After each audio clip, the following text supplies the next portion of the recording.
Aku selalu percaya bahwa kesetiaan adalah sebuah pilihan yang sakral. Sebuah janji yang diikat bukan hanya oleh cincin di jari, tapi oleh napas yang saling berbagi. Namun, di usiaku yang kini menginjak 48 tahun, aku dipaksa menyadari sebuah kenyataan pahit, bahwa kesetiaan tanpa kasih sayang hanyalah sebuah penjara tak kasat mata dengan jeruji yang terbuat dari kebiasaan. Namaku Sinta. Selama 25 tahun, aku telah memainkan peran dengan sempurna. Aku adalah bayangan yang setia, istri yang tak pernah mengeluh, dan pilar pendukung di balik setiap anak tangga kesuksesan yang dipijak oleh Anton, suamiku. Di rumah mewah yang berdiri megah di pinggiran kota ini, aku seolah memiliki segalanya. Koleksi perhiasanku berkilau di bawah lampu kristal, pakaianku berasal dari butik ternama yang harganya setara dengan gaji buruh setahun, dan dapurku. Dapurku selalu rapi tanpa celah, sewangi aroma lavender dan kayu manis.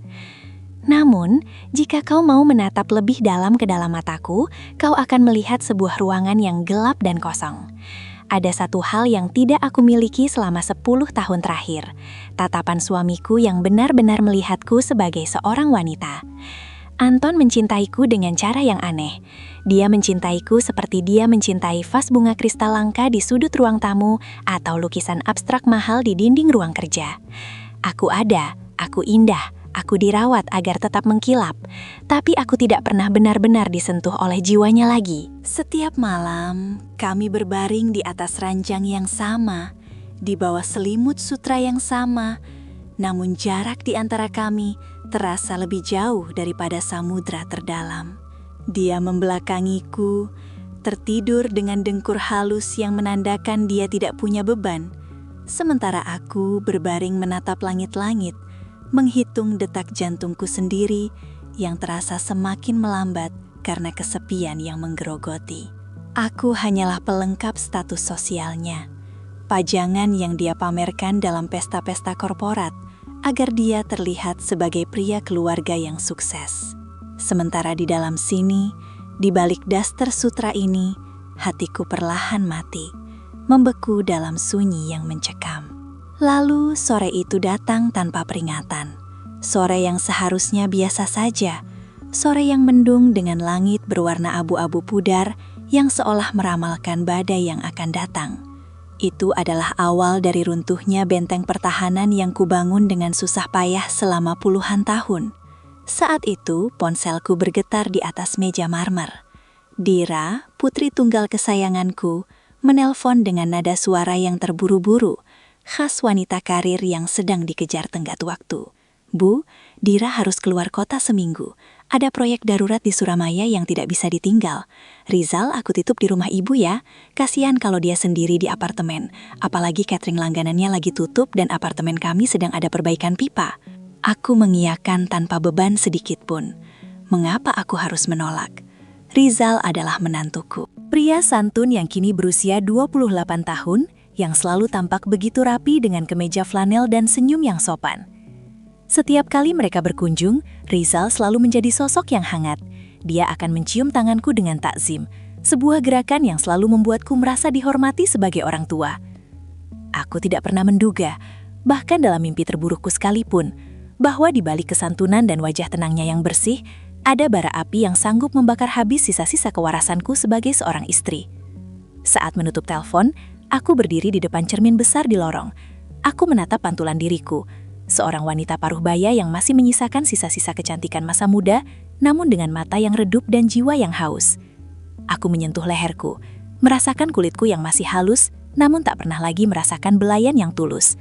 Aku tidak tahu bahwa dalam beberapa jam ke depan, redup di mataku itu akan berganti menjadi api yang akan menghanguskan seluruh duniaku tanpa sisa. Rizal datang tepat saat hujan mulai membasahi aspal jalanan depan rumah, membawa aroma tanah basah dan kesegaran yang asing ke dalam rumahku yang biasanya pengap oleh keheningan. Aku mendengar deru motor besarnya berhenti di depan pagar, suara yang maskulin dan penuh tenaga. Saat aku membuka pintu, dia berdiri di sana, sedikit basah oleh rintik hujan. Jaket kulit hitamnya lembab, dan beberapa tetes air jatuh dari ujung rambutnya yang sedikit berantakan tertiup angin. Namun, hal pertama yang menangkap perhatianku bukanlah penampilannya, melainkan senyumnya. Saat dia membuka helm dan menatapku, ada sesuatu yang bergeser di dalam dadaku. Senyum itu bukan sekedar formalitas antara menantu dan mertua. Ada kehangatan di sana. Sebuah binar di matanya yang seolah-olah dia benar-benar senang melihatku. Dia menatapku seolah aku adalah satu-satunya orang yang ada di ruangan itu. Sebuah perhatian yang sudah bertahun-tahun tidak pernah kudapatkan dari Anton. "Maaf ya Bu, jadi merepotkan sore-sore begini?" katanya dengan suara bariton yang rendah dan lembut. Suara itu terasa seperti getaran yang merambat pelan di sepanjang tulang belakangku.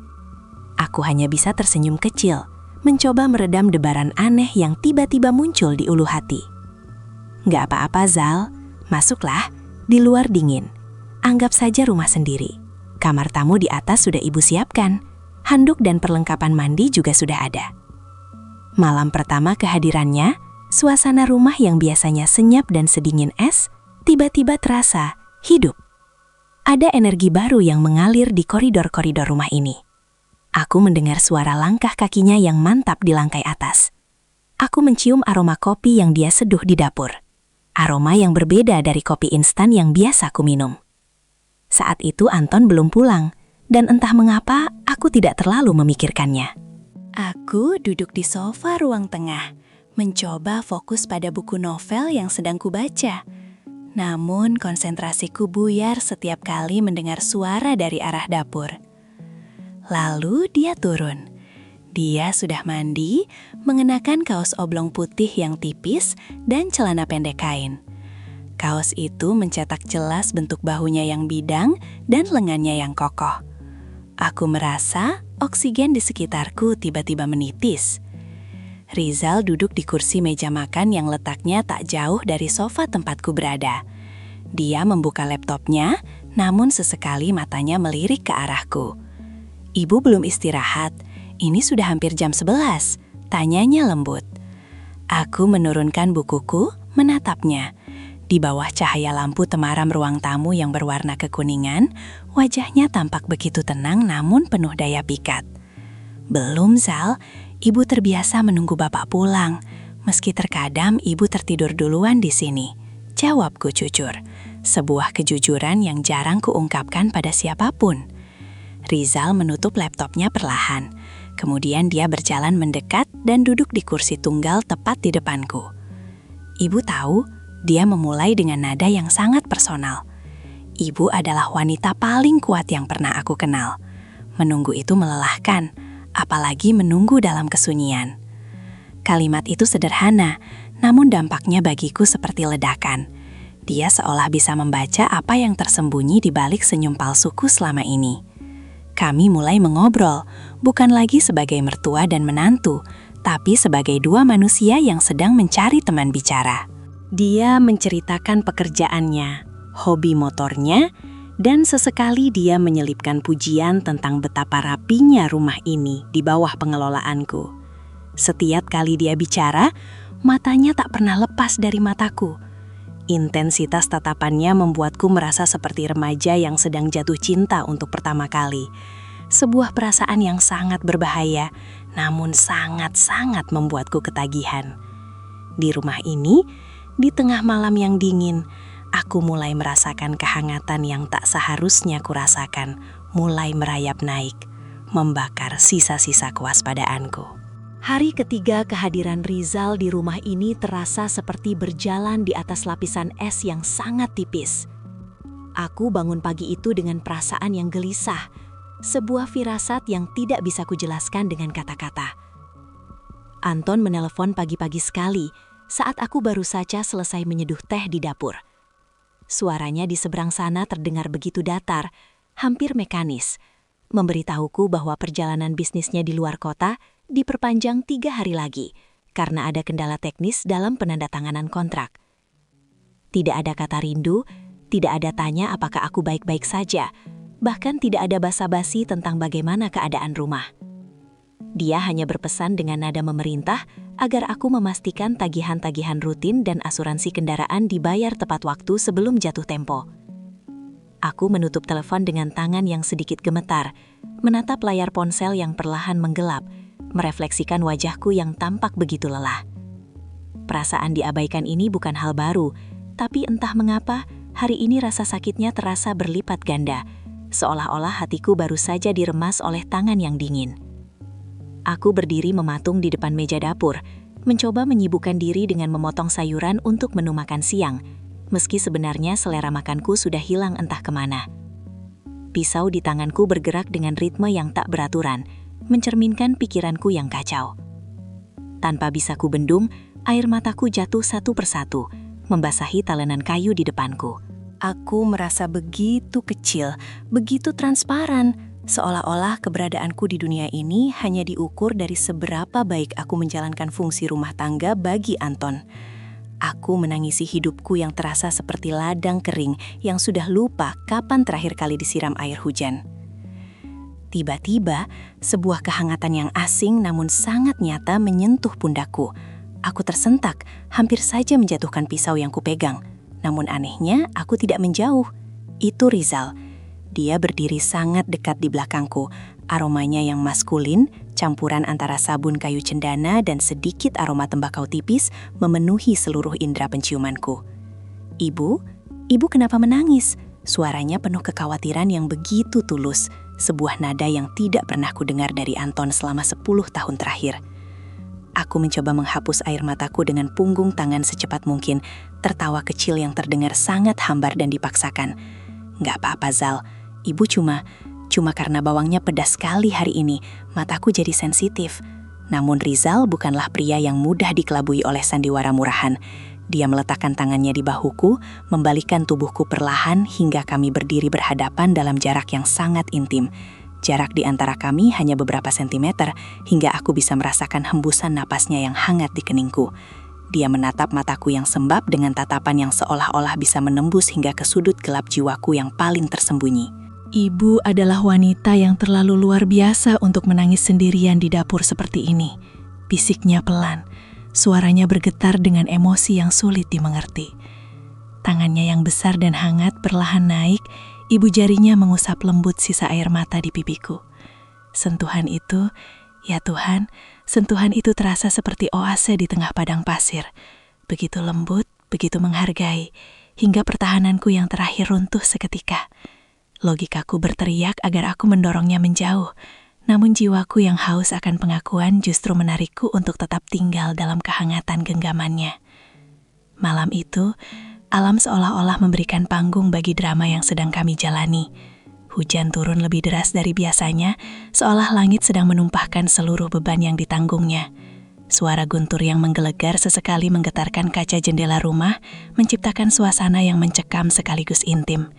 Di tengah gemuruh badai itu, listrik di rumah kami tiba-tiba padam total, menenggelamkan setiap sudut ruangan ke dalam kegelapan yang pekat. Aku keluar dari kamar dengan langkah ragu, membawa sebatang lilin kecil yang cahayanya menari-nari tertiup angin dari ventilasi. Aku bermaksud mengecek panel listrik di lantai bawah. Namun di ujung tangga yang gelap, aku bertemu dengan Rizal yang juga baru keluar dari kamarnya.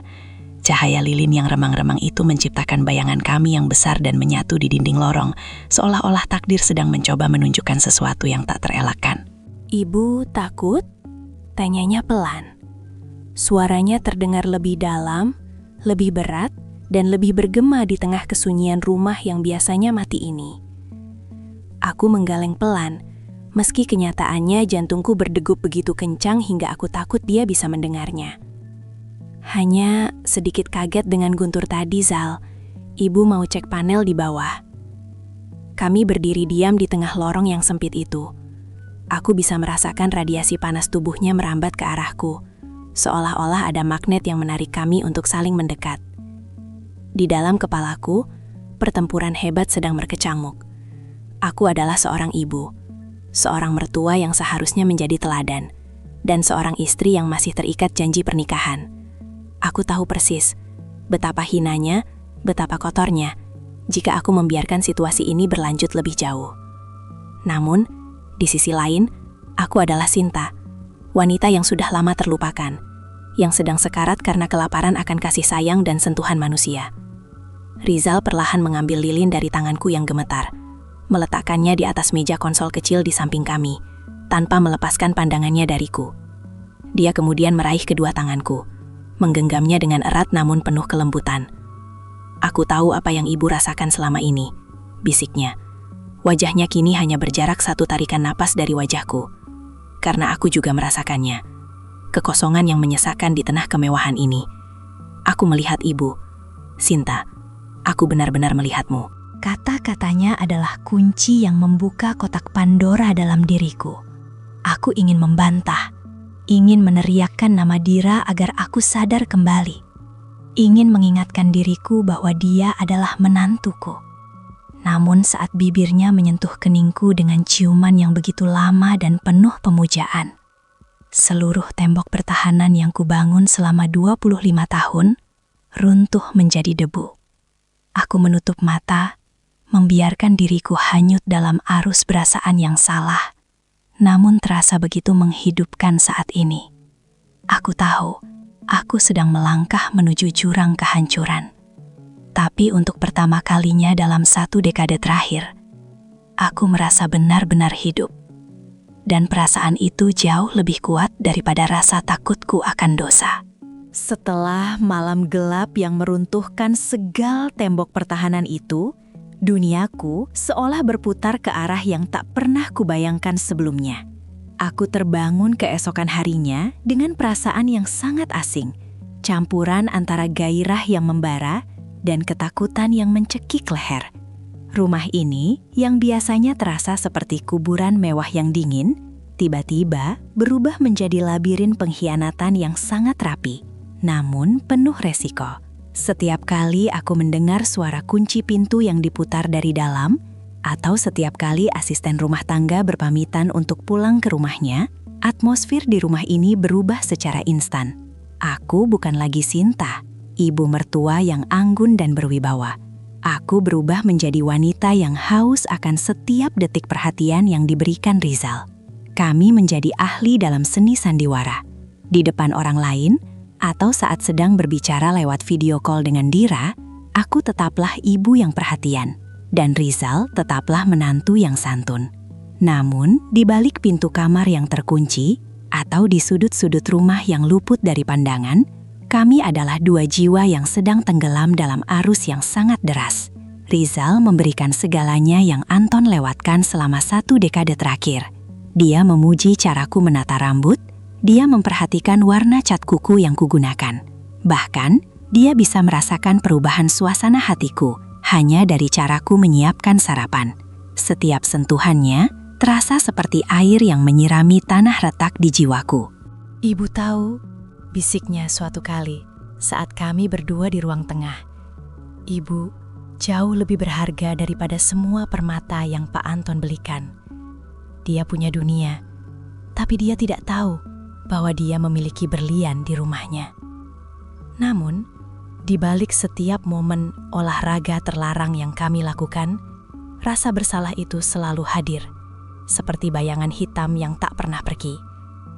Setiap kali aku melintas di depan foto pernikahan Dira dan Rizal yang terpajang megah di ruang tamu, perutku terasa mual. Aku melihat senyum lebar putriku, senyum yang begitu tulus dan penuh percaya diri, tanpa dia tahu bahwa ibunya, orang yang paling dia percayai di dunia ini, sedang meruntuhkan fondasi kebahagiaannya secara berlahan. Kami menjadi ahli dalam berbisik, ahli dalam mencari celah waktu, dan ahli dalam menutupi jejak. Aku mulai lebih sering berdandan, menggunakan parfum yang lebih kuat untuk menutupi aroma Rizal yang tertinggal di kulitku, dan selalu memastikan setiap sudut rumah kembali rapi sebelum Anton pulang. Aku tahu ini adalah bom waktu yang detaknya semakin kencang. Sebuah pengkhianatan yang tak hanya menodai pernikahanku, tapi juga darah dagingku sendiri. Tapi gairah yang ditawarkan Rizal, perasaan dianggap ada dan diinginkan itu, telah menjadi candu yang membuatku kehilangan arah. 1 hari sebelum jadwal kepulangan Rizal, saat aku mengira kami telah berhasil melewati minggu ini dengan aman, petaka itu menghantam tanpa ampun. Sore itu, langit berwarna kemerahan, memberikan kesan yang muram pada interior rumah. Anton pulang lebih awal tanpa memberi kabar apapun, sebuah hal yang sangat jarang dia lakukan. Dia masuk menggunakan kunci cadangan, melangkah tanpa suara di atas karpet tebal ruang tengah. Saat itu, aku dan Rizal sedang berada di sofa. Kami tidak sedang melakukan kontak fisik yang vulgar, tapi bahasa tubuh kami tidak bisa berbohong. Rizal sedang menyandarkan kepalanya di dekat bahuku sambil tertawa kecil, dan aku sedang membelai rambutnya dengan gerakan yang terlalu mesra untuk seorang mertua. Suasana rumah yang sunyi itu tiba-tiba pecah oleh suara koper yang jatuh menghantam lantai marmer. Aku melonjak berdiri, jantungku seolah melompat keluar dari dada. Anton berdiri di ambang pintu, wajahnya yang biasanya kaku dan tanpa ekspresi kini memucat, kemudian perlahan berubah menjadi merah padam yang mengerikan. Matanya menatap kami bergantian dengan tatapan yang bisa membunuh. "Apa yang sedang kalian lakukan di rumahku?" Suaranya rendah, namun mengandung getaran amarah yang sanggup meruntuhkan pilar-pilar rumah ini. Aku mencoba merapikan daster sutraku dengan tangan yang bergetar hebat, mencoba mencari kata-kata pembelaan yang masuk akal.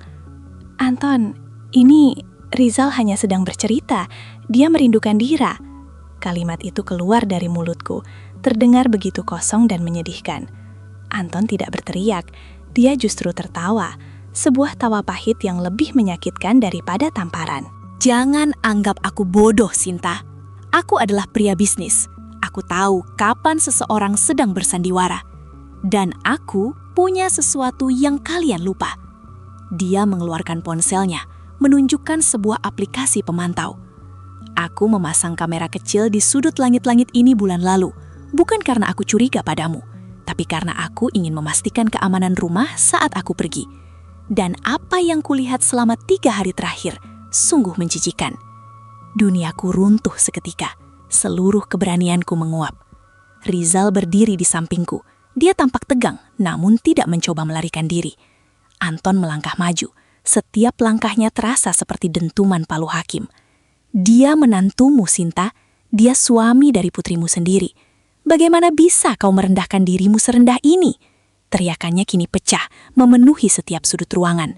Di saat itulah aku menyadari bahwa tidak ada lagi topeng yang bisa kupakai. Rahasia itu telah telanjang di depan pria yang kukhianati. Kehancuran ini bukan lagi sebuah kemungkinan, melainkan kenyataan yang harus kuhadapi di depan mata.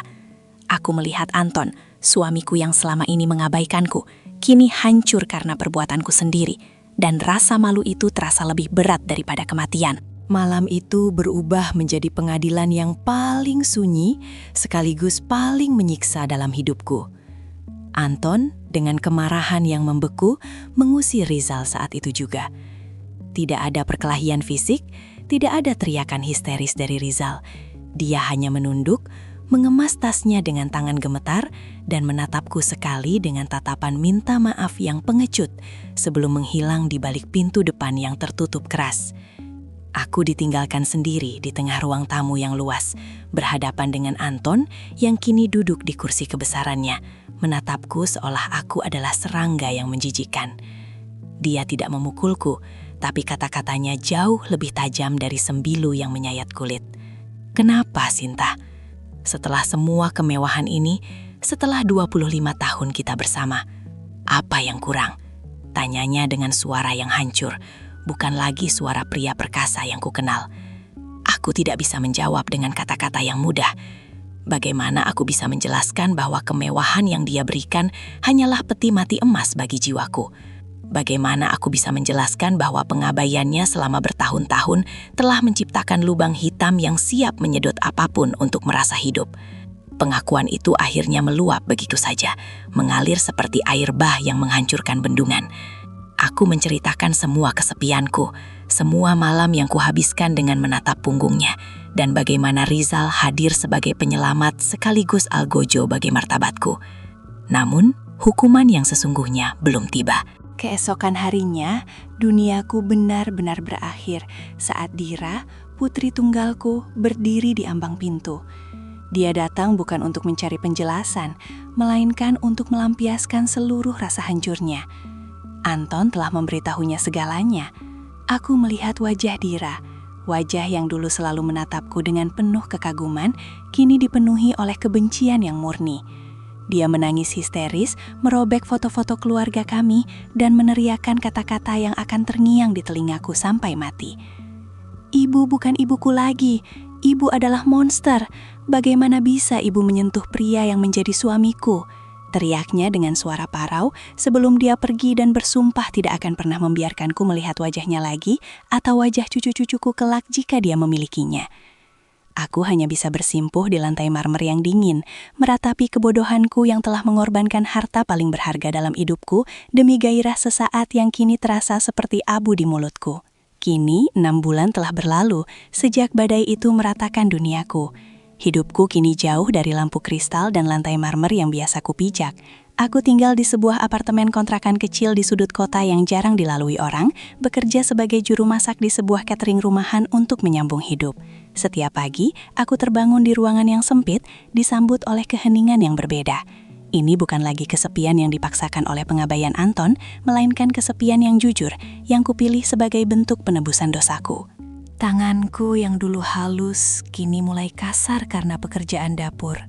Namun anehnya, setiap luka kecil di tanganku terasa lebih nyata daripada perhiasan mahal yang dulu kupakai. Aku belajar bahwa kebahagiaan yang dibangun di atas reruntuhan hati orang lain, terutama anak sendiri, adalah sebuah kutukan yang tak akan pernah berakhir. Rizal, dia sempat mencoba menghubungiku beberapa kali di awal perceraianku, mengirimkan pesan-pesan penuh janji manis yang kini terdengar sangat memuakkan. Aku memblokir semua aksesnya. Di saat duniaku runtuh, dia membuktikan bahwa dia hanyalah pria muda yang egois yang mencari sensasi dari wanita yang lebih dewasa. Sementara aku adalah wanita bodoh yang mencari validasi di tempat yang salah. Kami berdua hanyalah 2 orang asing yang saling memanfaatkan luka untuk merasa lebih baik sejenak, hanya untuk berakhir dengan luka yang jauh lebih dalam. Di sela-sela kesibukanku memotong sayuran atau mengemas pesanan catering, aku sering merenung menatap ke arah jendela. Aku melihat ibu-ibu lain yang berjalan bersama anak mereka, dan dadaku terasa sesak oleh kerinduan pada Dira. Aku sering melewati akun media sosialnya secara anonim, hanya untuk melihat apakah dia baik-baik saja, melihatnya mencoba membangun kembali hidupnya yang hancur karena ulah ibunya sendiri. Aku tidak mengharapkan pengampunan dalam waktu dekat, karena aku tahu pengampunan adalah sebuah kemewahan yang mungkin tidak akan pernah bisa kubeli lagi. Namun, di tengah kesunyian malam, aku mulai berdamai dengan satu hal. Aku memang telah melakukan kesalahan fatal, tapi setidaknya aku tidak lagi hidup dalam sandiwara. Aku adalah Sinta yang sekarang, yang sedang berjalan di atas puing-puing hidupnya sendiri, mencoba memunguti sisa-sisa harga diri yang masih bisa diselamatkan. Pada akhirnya, aku menyadari bahwa pengkhianatan terbesar yang pernah kulakukan bukanlah saat aku membiarkan tangan Rizal menyentuh kulitku, atau saat aku membiarkan ciumannya membakar logika sehatku. Pengkhianatan terbesar adalah saat aku membiarkan diriku sendiri mati dalam diam selama puluhan tahun demi menjaga sebuah citra keluarga yang sempurna namun palsu. Aku kehilangan segalanya, rumah mewah itu, status sosialku, bahkan kasih sayang putriku, hanya untuk bisa merasakan kembali detak jantungku sendiri yang selama ini membeku. Kini, duniaku memang jauh lebih kecil, jauh lebih sepi, dan jauh lebih sederhana. Namun di dalam kesempitan ini, tak ada lagi dusta yang harus kupelihara.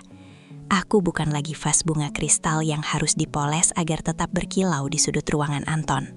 Aku adalah tanah yang retak, yang telah hancur oleh badai yang kubuat sendiri, namun kini sedang menunggu hujan untuk bisa menumbuhkan tunas baru yang lebih jujur. Luka ini adalah tanda permanen bahwa aku pernah hidup, pernah merasa, dan pernah gagal secara tragis. Aku harus belajar hidup dengan bayang-bayang kesalahanku, karena terkadang kebebasan yang sejati baru bisa kita temukan setelah kita kehilangan segala hal yang kita anggap berharga.